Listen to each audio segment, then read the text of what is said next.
Na Zachodzie panuje powszechne przekonanie, że Rosja jest krajem niedemokratycznym.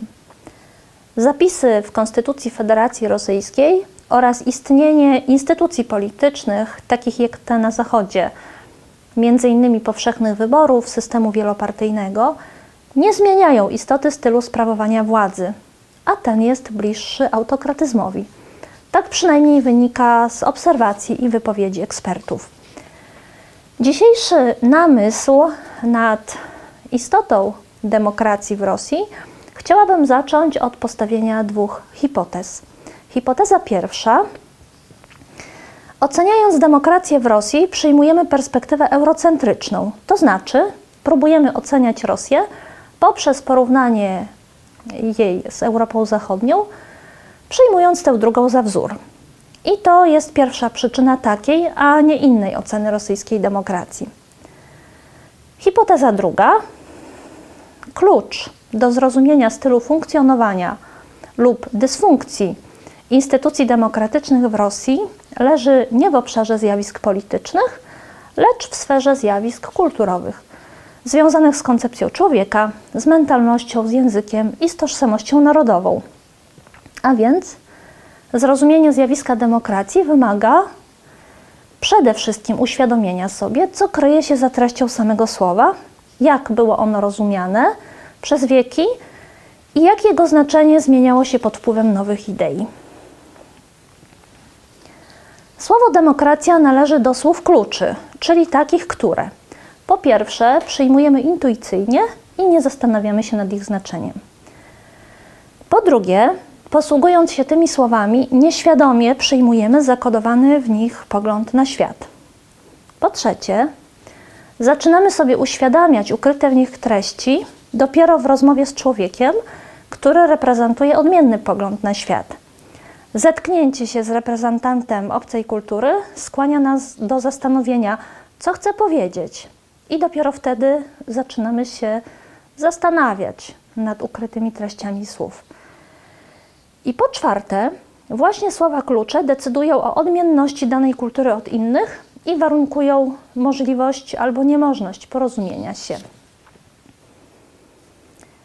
Są takie momenty historyczne, gdy jakieś słowo pojawia się w dyskusjach częściej niż inne.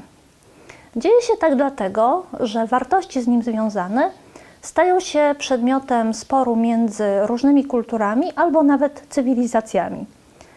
Przykładem takiego słowa dzisiaj może być integracja.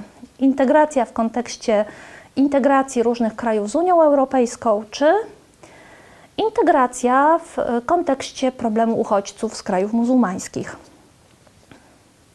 Wiktor Winogradow, rosyjski językoznawca i badacz historii słów, nazwał takie pojęcia bojowymi zawołaniami epoki.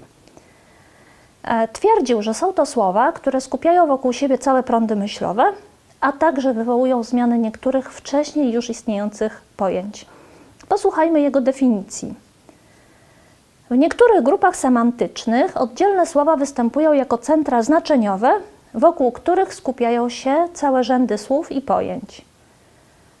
Przyciąganiu do nich nowych serii słów towarzyszy zmiana ich starych znaczeń.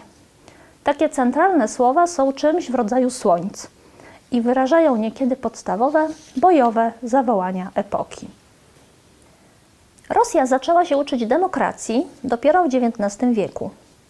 Wtedy powstały teksty pisane przez tzw. dekabrystów, członków tajnych stowarzyszeń, którzy chcieli zmodyfikować ustrój polityczny Rosji, przyjmując za podstawę wartości humanizmu i liberalizmu.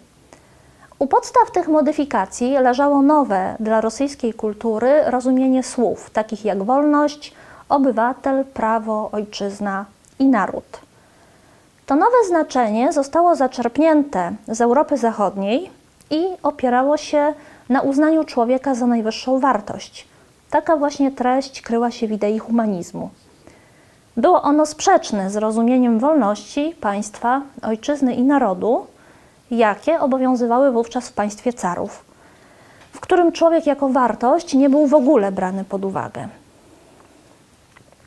W dokumentach programowych członków tajnych stowarzyszeń znajdziemy definicje pojęć istotnych dla ustrojów demokratycznych, Są to takie pojęcia jak państwo, rząd i naród. Autorzy precyzują istotę każdego z tych elementów i jego miejsce oraz rolę wobec pozostałych. Paweł Pestel, autor dokumentu Ruska Prawda, pisał tak. Społeczeństwa obywatelskie, gdy są rządzone i uporządkowane, otrzymują nazwę państwa. Kiedy społeczeństwo obywatelskie otrzymuje miano państwa, wówczas rządzący otrzymują miano rządu, a rządzeni miano narodu. Wynika z tego, że głównymi elementami składowymi każdego państwa są rząd i naród. Nie są to grupy równoważne pod względem praw i obowiązków, gdyż naród dąży do zapewnienia sobie pomyślności, natomiast grupie rządzącej nie wolno zabiegać o własny interes, ponieważ została powołana do troski o wspólne dobro. Była to koncepcja przełomowa, ponieważ odtąd państwo nie miało być utożsamiane z interesem i wolą panującego, lecz z istnieniem dwóch współzależnych grup o jasno określonych prawach i obowiązkach. Zwróćmy też uwagę na inny, niezwykle istotny fakt. Ruska Prawda zawierała odwołania do świadomości politycznej jednostki. Pestel pisał: o obowiązkach wspomniano tutaj wcześniej niż o prawach, dlatego że prawo jest wyłącznie skutkiem obowiązku i nie może istnieć inaczej, jak w oparciu o obowiązek poprzedzający go. A do obowiązków, według autora dokumentu, należało zachowanie życia, dążenie do szczęścia i poszanowanie wolności drugiego człowieka. Inny dekabrysta w dokumencie pod nazwą Prawosławny katechizm wyjaśniał to w bardzo prostych słowach, w sposób przystępny dla zwykłych, niewykształconych ludzi, w formie pytań i odpowiedzi. Po co Bóg stworzył człowieka? Po to, aby ten w niego wierzył, był wolny i szczęśliwy. Czym jest wolność? Życiem według własnej woli. Czy wszystko wolno mi czynić? Wolno czynić Ci wszystko, co nie szkodzi drugiemu człowiekowi. Dekabryści zdawali sobie sprawę z tego, że nie zdołają dokładnie wytłumaczyć Rosjanom, czym jest demokracja, bez odwołania się do rodzimej tradycji kulturowej. Dlatego przywoływali też przykład staroruskich republik, Nowogrodu i Pskowa. Te dwie republiki cieszyły się ustrojem demokratycznym, dopóki car Iwan IV Groźny nie pozbawił je autonomii. Zadajmy sobie pytanie, co stało się z koncepcjami dekabrystów? Czy przepadły one bez śladu razem z członkami tajnych stowarzyszeń, którzy po upadku powstania zostali zesłani na Syberię, na Kaukaz? Czy może przetrwały w jakiś sposób w pamięci następnych pokoleń? Na pewno wiadomo, że to, co głosili dekabryści, było bardzo niebezpieczne dla carskich rządów. Słowa państwo, rząd, rządzeni, tak jak rozumieli je dekabryści, nie tylko zmieniłyby znaczenie innych słów imperium, samodzierżawie poddany. Mogłyby doprowadzić do tego, że utarty wzór relacji między carem a poddanym ulegnie całkowitej likwidacji. Ponadto w Rosji nie było dużej grupy ludzi na tyle świadomych, by stali się nośnikami tych zmian. Dla nas, Europejczyków, myślenie w kategoriach ja jest czymś oczywistym. Dla Rosjanina nie. On myśli w kategoriach my. Postrzega siebie przez pryzmat grupy, do której przynależy. To poczucie przynależności i identyfikacji przez grupę jest na tyle silne, że zachowało się w języku. Rosjanin powie raczej my z wami, zamiast ja z tobą. W polsko-rosyjskim filmie z 2008 roku pod tytułem Mała Moskwa jest taka scena, kiedy główna bohaterka Wiera Pawłowna przychodzi prosić o pozwolenie na zostanie w Polsce i zaczyna wypowiedź od słów ja chociu tolka, chcę tylko. Na co wojskowy, odpowiedzialny za poprawność ideologiczną, krzyczy na nią: что ты заладила? Хочу, хочу, хочу. Научись думать. Я должна, потому что мы все так живем. Co się tak uparłaś? Chcę. Naucz się myśleć, powinnam, bo wszyscy tak żyjemy. Wróćmy jeszcze na chwilę do dekabrystów. Dali oni początek tak zwanemu kierunkowi okcydentalistycznemu w rosyjskim myśleniu o demokracji, prawach człowieka, autonomii jednostki. Byli przekonani, że Rosja powinna jak najszybciej przyswoić sobie wzory wypracowane przez Europę Zachodnią i dogonić ją w rozwoju instytucji społecznych i państwowych. Ich idee nie były popularne z kilku powodów. Po pierwsze, sami dobrze nie rozumieli istoty zjawisk, które pragnęli widzieć w swoim kraju, a które pod względem kulturowym były dla niego obce.